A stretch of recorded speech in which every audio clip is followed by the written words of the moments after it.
नमस्कार। 2024 के लोकसभा चुनाव में उत्तर प्रदेश में समाजवादी पार्टी का प्रदर्शन कैसा रहेगा, इस पर सभी की निगाहें हैं, क्योंकि उत्तर प्रदेश सबसे ज़्यादा 80 सांसद लोकसभा के लिए चुनता है और भारतीय जनता पार्टी ने 2014 और 2019 के लोकसभा चुनावों में उत्तर प्रदेश में बहुत ही शानदार प्रदर्शन किया था। 2019 में तो समाजवादी पार्टी और बहुजन समाज पार्टी के गठबंधन के बावजूद भारतीय जनता पार्टी ने बहुत ही शानदार प्रदर्शन किया। समाजवादी पार्टी पिछले कई दशकों से उत्तर प्रदेश में एक ताकत है। मुलायम सिंह यादव ने 1992 में समाजवादी पार्टी की स्थापना की। मुलायम सिंह यादव, जिन्होंने संयुक्त सोशलिस्ट पार्टी से अपने सियासी सफ़र की शुरुआत की, उसके बाद वो बीकेडी में, लोकदल में, जनता पार्टी में, दलित मजदूर किसान पार्टी में, जनता दल में, उसके बाद एक थोड़े से वक्फे के लिए चंद्रशेखर की समाजवादी जनता पार्टी में रहे। उसके बाद उन्होंने खुद की पार्टी बनाई। समाजवादी पार्टी ने अपनी स्थापना के बाद बहुत ही शानदार प्रदर्शन किया। उन्होंने लगातार लोकसभा में न सिर्फ अपने मत प्रतिशत को बढ़ाया बल्कि सीटों में भी इजाफा किया। समाजवादी पार्टी 3 मरतबा उत्तर प्रदेश में सरकार में रही। पहली बार 1993 में, जब बहुजन समाज पार्टी के साथ उसका गठबंधन हुआ। मुलायम सिंह ने मायावती के समर्थन से सरकार बनाई। बाद में गेस्ट हाउस कांड हुआ, ये सरकार गिर गई। भारतीय जनता पार्टी ने मायावती को जो मुख्यमंत्री बनाने की शुरुआत की थी, उसकी कहानी यहीं से शुरू हुई। उसके बाद समाजवादी पार्टी 2003 में भी सरकार बनाने में कामयाब रही। 2012 में तो प्रचंड बहुमत मिला उसे। पहली बार ऐसा मौका आया जब समाजवादी पार्टी को अपने बलबूते पर सरकार बनाने का मौका मिला। हालांकि 2017 में समाजवादी पार्टी को महज 47 सीटें मिली, लेकिन पिछले विधानसभा चुनाव में समाजवादी पार्टी ने अच्छा प्रदर्शन किया। हालांकि वो बहुमत से बहुत दूर रह गई, लेकिन जो समाजवादी पार्टी का गठबंधन था जयंत चौधरी के साथ, बाकी नीतीश कुमार का जो छोटा संस्करण है ओम प्रकाश राजभर, वो भी इसी गठबंधन के साथ था। और विधानसभा के अलावा लोकसभा में भी समाजवादी पार्टी का अच्छा प्रदर्शन रहा है। समाजवादी पार्टी पहली मरतबा 1996 में लोकसभा के चुनाव में उतरी, तब उसने 16 सीटें हासिल की और वो केंद्र की संयुक्त मोर्चा सरकार में शामिल हुई, जिसमें मुलायम सिंह यादव, बेनी प्रसाद वर्मा और सलीम शेरवानी मंत्री बने। इसके बाद समाजवादी पार्टी का ना सिर्फ मत प्रतिशत बढ़ा बल्कि उसकी सीटों में बड़ा इजाफा हुआ। 2004 में तो समाजवादी पार्टी को 36 सीटों पर जीत हासिल हुई। लेकिन 2017 के बाद से, जब से अखिलेश यादव को कमान सौंपी गई, तो समाजवादी पार्टी का जो प्रदर्शन है वो कमोबेश गिरता ही चला गया। 2014 के चुनाव में समाजवादी पार्टी को महज 5 सीटों पर जीत मिली, जबकि उस वक्त उत्तर प्रदेश में समाजवादी पार्टी की सरकार थी। सिर्फ जो यादव ख़ानदान हैं उसी के सदस्य जीतने में कामयाब रहे, मुलायम सिंह, डिम्पल यादव, धर्मेंद्र यादव, राम गोपाल यादव के बेटे। और इसके अलावा जब 2019 में समाजवादी पार्टी ने बहुजन समाज पार्टी के साथ गठबंधन किया, तो उसकी सीटें पहले जैसी रहीं। ये ज़रूर है कि बहुजन समाज पार्टी 0 से 10 पे आ गई। उस वक्त मुलायम सिंह यादव भी सहमत नहीं थे। इसके अलावा जब 2017 के विधानसभा चुनाव हुए, तो समाजवादी पार्टी ने उसमें कांग्रेस के साथ गठबंधन किया। मुलायम सिंह यादव उस वक्त भी इस बात से राज़ी नहीं थे कि कांग्रेस के साथ गठबंधन किया जाए। दरअसल अखिलेश यादव को बहुत ज़्यादा हड़बड़ी रही। एक ऐसा शख्स जो 5 साल तक उत्तर प्रदेश जैसे बड़े राज्य का मुख्यमंत्री रहा हो, उसे ऐसी हड़बड़ी शोभा नहीं देती है। उन्होंने बहुत जल्दबाजी में कांग्रेस के साथ गठबंधन किया, फिर 2019 में बहुजन समाज पार्टी के साथ गठबंधन किया। आप इतनी कम उम्र में उत्तर प्रदेश जैसे बड़े राज्य के, जो सबसे बड़ा राज्य है सीटों के लिहाज से, आबादी के लिहाज से, आप उसके मुख्यमंत्री रहे 5 साल के लंबे वक्त के लिए। तो ऐसे में वो हड़बड़ी शोभा नहीं देती है। पिछले विधानसभा चुनाव में समाजवादी पार्टी ने अच्छा प्रदर्शन किया। उसका जो कोर वोट बैंक है वो बहुत बड़ी तादाद में उसके साथ रहा। यादवों के अलावा मुसलमानों ने लगभग 99% वोट समाजवादी पार्टी को दिए। अगर विधानसभा चुनावों के प्रदर्शन को आधार बनाया जाए तो समाजवादी पार्टी और उसके सहयोगियों को कम से कम 25 से लेकर 30 सीटें जीतनी चाहिए। लेकिन लोकसभा के चुनावों में विधानसभा के चुनावों की जो कामयाबी है उसको दोहरा पाने में समाजवादी पार्टी कामयाब होगी, ये शर्तिया नहीं कहा जा सकता।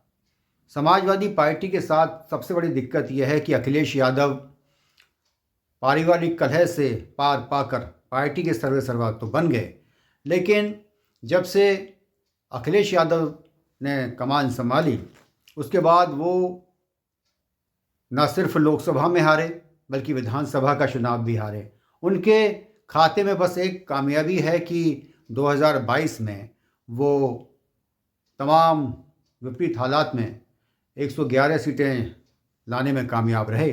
लेकिन आप मुख्य विपक्षी दल बने रहें, इससे कोई फ़ायदा नहीं है जब तक आपकी सरकार नहीं बनती है।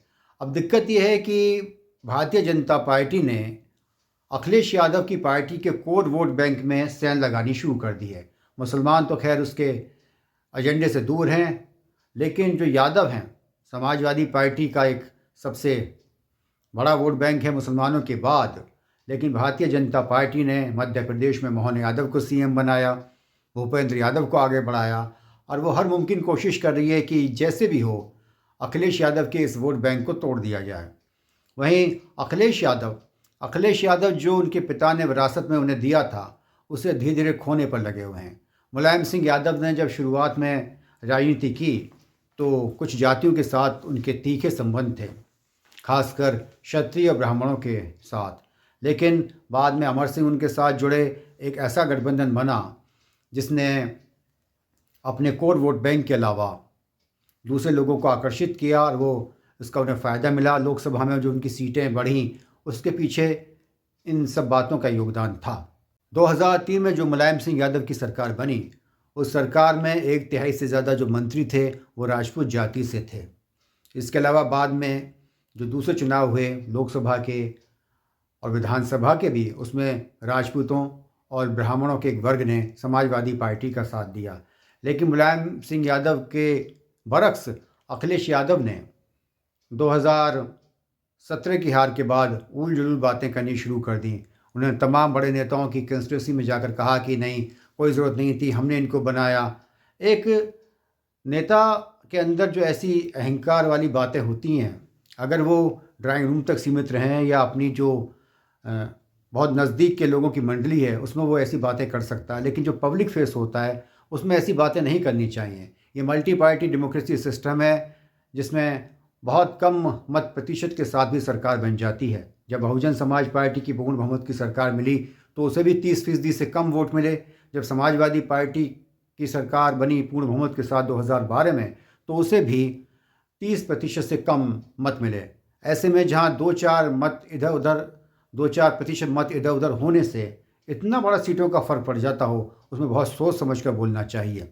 दूसरी सबसे बड़ी बात यह है कि अगर आप अखिलेश यादव के आसपास की मंडली पर निगाहें डालेंगे, जो उनकी कोर कोटरी है, उसमें आप पाएंगे कि जो मुलायम सिंह यादव के ज़माने के लोग थे उनके सामने ये कुछ भी नहीं है। मुलायम सिंह यादव जो कि एक ग्रामीण पृष्ठभूमि से निकल कर आए थे, उनके आसपास जनेश्वर मिश्र, कुंवर रेवती रमन सिंह, कपिल देव सिंह, सलीम शेरवानी, आज़म खान और दूसरे भी बड़े नेताओं की मौजूदगी थी। लेकिन अब अगर आप अखिलेश यादव के आसपास निगाहें डालेंगे, आज़म खान तो खैर जेल में है, इसके अलावा अगर देखा जाए तो प्रोफेसर राम गोपाल यादव के अलावा कोई भी संजीदा किस्म का आदमी उनके साथ नहीं है। एक नेता को चाहिए कि जहाँ तक मुमकिन हो सके वो कम बोले, क्योंकि जब वो ज़्यादा बोलता है, हम तो ये कहते हैं, हम तो ये जानते हैं, उससे जनता में एक नकारात्मक छवि बनती है। अखिलेश यादव का मिजाज स्वर्गीय अजीत सिंह से मिलता है। जिस तरीके से अजीत सिंह अपने एक तीखे मिजाज के लिए जाने जाते थे, ऐसा ही मिजाज अखिलेश यादव का है। चरण सिंह जनता से जुड़े हुए थे और चरण सिंह की विरासत को मुलायम सिंह यादव ने संभाला, सियासी विरासत को। ठीक उसी तरीके से अजीत सिंह की तरह अखिलेश यादव अभी बहुत ताकतवर नज़र आ रहे हैं, लेकिन धीरे धीरे अगर उन्होंने सही तरीके से ढर्रे पर रहकर काम नहीं किया तो ये तमाम बातें उनके हाथ से फिसल सकती हैं। कोर वोट बैंक के अलावा अगर आप ऐसे लोगों को मौका देंगे जैसा कि मेयर के चुनाव में हुआ था, कई ऐसे बड़े शहरों में जहाँ पर मुस्लिम आबादी ज़्यादा थी, मसलन मेरठ, वहाँ पर किसी दूसरे व्यक्ति को टिकट दे दिया गया जो कि मुसलमान नहीं था, गैर मुस्लिम था, तो वहाँ पर बड़ी हार हुई। आपको अपना वोट बैंक भी संभालना है, आपको अपना व्यवहार भी संभालना है, आपको अपनी राजनीतिक रणनीति भी संभालनी है। इन तमाम बातों के मिश्रण से ही आप चुनावी बेचैनी पार कर सकते हैं। इसके अलावा समाज के सभी तबकों को साथ लेने की कोशिश करनी चाहिए, भले ही कम प्रतिशत के साथ ही। जिस दिन मुसलमान जो वोट बैंक है वो समाजवादी पार्टी के हाथ से निकल गया तो उसकी हालत वो हो जाएगी जो कि 2022 के विधानसभा चुनाव में बहुजन समाज पार्टी की हुई है। महज 1 सीट आई है। समाजवादी पार्टी की स्थिति इतनी ख़राब तो नहीं होगी, लेकिन वो चंद दिनों में 10-12 सीटों पर सिमट कर रह जाएगी। इसलिए ये बेहतर होगा कि जो अहंकार है, जो दूसरी जातियों के लिए आप अनाप शनाप बातें कहते रहते हैं, उस पर रोक लगाइए। अखिलेश यादव अच्छे नेता हैं और जब वो मुख्यमंत्री थे और उस वक्त लोग उन्हें बहुत पसंद करते थे, लेकिन जैसे ही उन्हें तमाम चीज़ें उनके हाथ में आई, वो पार्टी के अध्यक्ष बने और जो परिवार की जंग थी वो जीते, तो उनके अंदर एक अजीब सी दंभ वाली भावना आती जा रही है।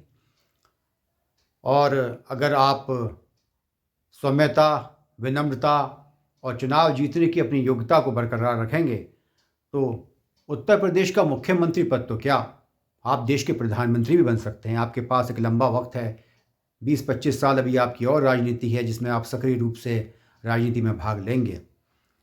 उत्तर प्रदेश बहुत बड़ा प्रदेश है जहाँ से इतनी बड़ी तादाद में लोकसभा के सदस्य चुने जाते हैं। अगर भारतीय जनता पार्टी को रोकना है, अगर उसके विजय रथ के पहिए थामने हैं, तो ये काम उत्तर प्रदेश को ही करना होगा। और उत्तर प्रदेश में ये सबसे बड़ी जिम्मेदारी समाजवादी पार्टी के ऊपर है, क्योंकि बहुजन समाज पार्टी जो है उसके बारे में कोई कुछ नहीं कह सकते कि उसका क्या स्टैंडर्ड, किसके साथ जाएगी।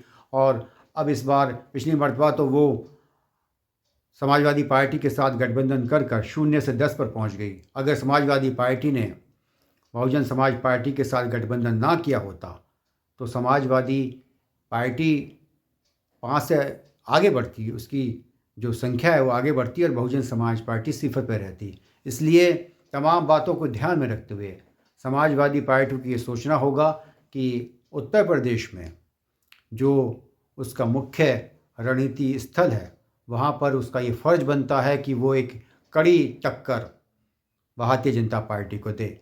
अगर वो इसी चक्कर में पड़ी रही जिस चक्कर में आजकल अखिलेश यादव हैं, जिन्होंने जो राग अलापा है पीडीए का, पिछड़ा दलित अल्पसंख्यक, कि ये हमारे साथ आ जाएं, अगर ये आपके साथ आ जाएंगे फिर तो आप क्रांति कर देंगे। ये तो कुल मिलाकर 80% के आसपास हैं और अगर इतनी बड़ी तादाद में आपको समर्थन मिल जाए तो फिर तो आप 403 की 403 सीटें जीत जाएंगे। फिर क्या दिक्कत है। सही बात तो यह है कि जिस तरह के जो ख्याली पुलाव है उन्हें छोड़कर धरातल की राजनीति करनी चाहिए। आपका कोर वोट बैंक है यादव और मुस्लिम। अगर आप 2-3 और जातियों की आधी भी हिमायत हासिल करने में कामयाब रहे तो आप उत्तर प्रदेश में भारतीय जनता पार्टी को ना सिर्फ कड़ी टक्कर देंगे बल्कि बहुत बड़ी सफलता हासिल करेंगे सीट जीतने के मामले में। नमस्कार, जय हिंद।